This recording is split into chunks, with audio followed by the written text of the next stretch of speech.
Hello friends, welcome to Rahul teaching academy. तो friends, आज की क्लास में हम सीखने वाले हैं लूसेंट सीरीज के 500 प्रश्नों में से 50 महत्वपूर्ण प्रश्न। और ये क्लास दोस्तों 7वीं क्लास है लूसेंट सीरीज की, और इसमें प्रश्नों की संख्या 350 से लेकर 400 तक रहने वाली है। और ये सारे के सारे क्वेश्चंस वन लाइनर क्वेश्चंस होंगे। तो दोस्तों वीडियो को लास्ट तक जरूर देखना, बहुत ही इम्पोर्टेंट क्वेश्चंस हैं और आने वाली किसी भी परीक्षा के लिए बहुत ही महत्वपूर्ण हैं। तो दोस्तों शुरुआत करते हैं। पहला क्वेश्चन है, भारत की सबसे बड़ी जनजाति कौन सी है? तो गौंड जनजाति जो है सबसे बड़ी जनजाति है। दूसरा है, भारतीय राष्ट्रीय कांग्रेस की प्रथम महिला अध्यक्ष कौन बनी थी? तो एनी बेसेंट प्रथम महिला अध्यक्ष बनी थी। तीसरा प्रश्न है, शहीद ए आजम के नाम से कौन जाने जाते हैं? तो भगत सिंह जी जाने जाते हैं शहीद ए आजम के नाम से। चौथा प्रश्न है, किस योजना के फलस्वरूप भारत का विभाजन हुआ? तो माउंटबेटन योजना के फलस्वरूप जो है भारत का विभाजन हुआ था। पांचवा प्रश्न है, जनरल डायर यानी जलियांवाला बाग हत्याकांड से जुड़े हुए थे ये जनरल डायर, इनकी हत्या किसने की थी? तो ऊधम सिंह ने की थी। बंगाल का विभाजन कब और किसके द्वारा किया गया था? तो 1905 ईस्वी में गवर्नर लॉर्ड कर्जन द्वारा किया गया बंगाल का विभाजन। सातवां क्वेश्चन है, भारत में कुल कितने उच्च न्यायालय हैं? तो 24 उच्च न्यायालय हैं भारत के अंदर।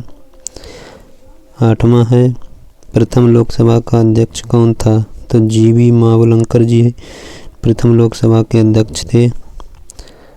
9 नंबर पे है, संविधान सभा का अस्थायी अध्यक्ष किसे चुना गया? तो सच्चिदानंद सिन्हा जो है अस्थायी अध्यक्ष थे संविधान सभा के। नेक्स्ट है 360 नंबर, कुचिपुड़ी नृत्य शैली किस राज्य से संबंधित है? तो आंध्र प्रदेश से संबंधित है। मोहिनीअट्टम नृत्य शैली किस राज्य से संबंधित मानी जाती है? तो केरल से संबंधित है मोहिनीअट्टम। और भरतनाट्यम शैली जो है तमिलनाडु राज्य से संबंधित है। तो दोस्तों बहुत इंपॉर्टेंट है, याद रखना इन क्वेश्चंस को। नेक्स्ट है 363 पे, कथकली किस राज्य का शास्त्रीय नृत्य है? तो ये केरल का शास्त्रीय नृत्य है कथकली। केसर का सर्वाधिक उत्पादन किस राज्य में होता है? तो जम्मू कश्मीर में केसर का उत्पादन होता है सबसे अधिक। नेक्स्ट है, भारत में प्रथम बहुउद्देशीय परियोजना का निर्माण किस नदी पर किया गया? तो दामोदर नदी पर किया गया था बहुउद्देशीय परियोजना का निर्माण। 366 नंबर पे है, इंडियन नेशनल कांग्रेस के प्रथम अध्यक्ष कौन थे? तो बोमेश चंद्र बनर्जी थे इंडियन नेशनल कांग्रेस के प्रथम अध्यक्ष। गांधी जी किसे अपना राजनीतिक गुरु मानते थे? तो गोपाल कृष्ण गोखले जी को गांधी जी अपना राजनीतिक गुरु मानते थे, याद रखना है। अंतर्राष्ट्रीय शांति एवं सुरक्षा को बनाए रखने की जिम्मेदारी संयुक्त राष्ट्र संघ के किस अंग की है? तो सुरक्षा परिषद की है ये जिम्मेदारी। नेक्स्ट है, नोबेल पुरस्कार को पाने वाले पहले भारतीय नागरिक कौन थे? तो रविंद्रनाथ टैगोर जी थे और 1913 ईस्वी में इन्होंने नोबेल पुरस्कार प्राप्त किया था। मिड डे मील योजना किस वर्ष शुरू की गई? तो ये 1995 ईस्वी में शुरू की गई थी। नेक्स्ट है, बांग्लादेश का राष्ट्रगान कौन सा है और इसे किसने लिखा है? तो ये आमार सोनार बांग्ला ये राष्ट्रगान है और जो रविंद्रनाथ टैगोर जी ने लिखा है इसको। नेक्स्ट है 372 नंबर पे, लोधी वंश का संस्थापक कौन था? तो बहिलोल लोधी संस्थापक था लोधी वंश का, याद रखना। नेक्स्ट है, किस संविधान संशोधन को मिनी कॉन्स्टिट्यूशन कहते हैं? तो 42वें संविधान संशोधन को मिनी कॉन्स्टिट्यूशन के नाम से जानते हैं दोस्तों। नेक्स्ट है, गोताखोर पानी के अंदर सांस लेने के लिए कौन सी गैसों का मिश्रण ले जाते हैं? तो जो गोताखोर पानी के अंदर जाते हैं तो वो अपने अंदर साथ में ऑक्सीजन और हीलियम गैसों का मिश्रण लेके जाते हैं। नेक्स्ट है, होम्योपैथी का संस्थापक कौन था? तो हनीमून होम्योपैथी के संस्थापक थे। फलों को पकाने में कौन सी गैस उपयोग में लाई जाती है? तो एथिलीन गैस का प्रयोग किया जाता है फलों को पकाने के लिए। नेक्स्ट है, भारतीय राष्ट्रीय कैलेंडर का पहला माह कौन सा है? तो चैत्र माह जो है पहला माह है भारतीय राष्ट्रीय कैलेंडर के अनुसार। अगला प्रश्न है, पंडित हरिप्रसाद चौरसिया कौन सा वाद्य यंत्र बजाते हैं? तो बांसुरी बजाते हैं पंडित हरिप्रसाद चौरसिया। अगला प्रश्न, भारत का प्रधानमंत्री बनने के लिए कम से कम कितनी आयु होनी चाहिए? तो 25 वर्ष कम से कम आयु होनी चाहिए प्रधानमंत्री पद को प्राप्त करने के लिए। अगला प्रश्न है, सांची के स्तूप का निर्माण किसने करवाया था? तो अशोक ने करवाया था सांची के स्तूप का निर्माण। अगला प्रश्न है, यक्षगान किस राज्य का लोक नृत्य है? तो कर्नाटक का है। मैकमोहन रेखा किन दो देशों के बीच सीमा बनाती है?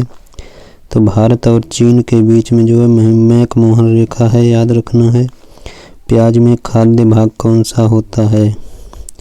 तो प्याज में जो तना होता है वो खाद्य भाग होता है, खाने के लिए उपयोग किया जाता है। अगला प्रश्न है, श्रव्य परिसर में ध्वनि तरंगों की आवृत्ति कितनी होती है? तो 20 हर्ट्ज से लेकर 20,000 हर्ट्ज तक होती है श्रव्य परिसर में ध्वनि तरंगों की आवृत्ति। मधुबनी किस राज्य की लोक चित्रकला शैली है? तो मधुबनी बिहार की लोक चित्रकला शैली है। विश्व का सबसे ऊंचा पर्वत माउंट एवरेस्ट किस देश में स्थित है? तो ये नेपाल में स्थित है। नेक्स्ट है, किस नदी को दक्षिण गंगा कहा जाता है?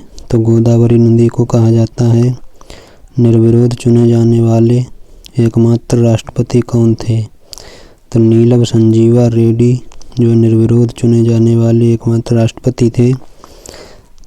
अगला सवाल है, संसार का सबसे बड़ा डेल्टा सुंदरबन डेल्टा कौन सी नदियाँ बनाती हैं? तो गंगा और ब्रह्मपुत्र ये दो नदियाँ बनाती हैं। अगला प्रश्न है, सिंधु घाटी सभ्यता का बंदरगाह वाला नगर कौन सा था? तो लोथल था बंदरगाह वाला नगर। किसी सितार और तबले का जनक कहा जाता है? तो अमीर खुसरो को कहा जाता है। वनस्पति घी के निर्माण में कौन सी गैस प्रयुक्त होती है? तो हाइड्रोजन गैस प्रयुक्त होती है। अगला प्रश्न है, इंग्लिश चैनल पार करने वाला पहला भारतीय कौन था? तो मिहिर सेन इंग्लिश चैनल पार करने वाले थे। एक अश्वशक्ति कितने वाट के बराबर है? तो 746 वाट के बराबर है। पानी के बूंदों के गोल होने का कारण क्या है? तो पृष्ठीय तनाव है कारण। पृष्ठीय तनाव की वजह से पानी की बूंदें गोल हो जाती हैं। मानव निर्मित प्रथम रेशा कौन सा है? तो नायलॉन है। अगला सवाल है, स्पष्ट प्रतिध्वनि सुनने के लिए श्रोता और परावर्तक के बीच की दूरी कितनी होनी चाहिए? तो 17 मीटर दूरी होनी चाहिए। किस माध्यम में प्रकाश की चाल सर्वाधिक होती है? तो निर्वात में जो है प्रकाश की चाल सर्वाधिक होती है। और आज की वीडियो का लास्ट सेकंड क्वेश्चन है, किस रंग के प्रकाश का प्रकीर्णन सबसे अधिक होता है? तो बैगनी रंग का होता है। और ये लास्ट क्वेश्चन है, वाहनों की हेडलाइट में किस दर्पण का उपयोग किया जाता है? तो अवतल दर्पण का उपयोग किया जाता है वाहनों की हेडलाइट में। दोस्तों, ये थे आज की क्लास के महत्वपूर्ण 50 प्रश्न। तो वीडियो पसंद आई हो तो वीडियो को लाइक करना और चैनल को सब्सक्राइब कर लेना इसी तरह की वीडियो देखने के लिए, और वीडियो को शेयर भी कर देना। तो दोस्तों, फिर मिलते हैं किसी नेक्स्ट वीडियो में। तब तक के लिए जय हिंद, नमस्कार।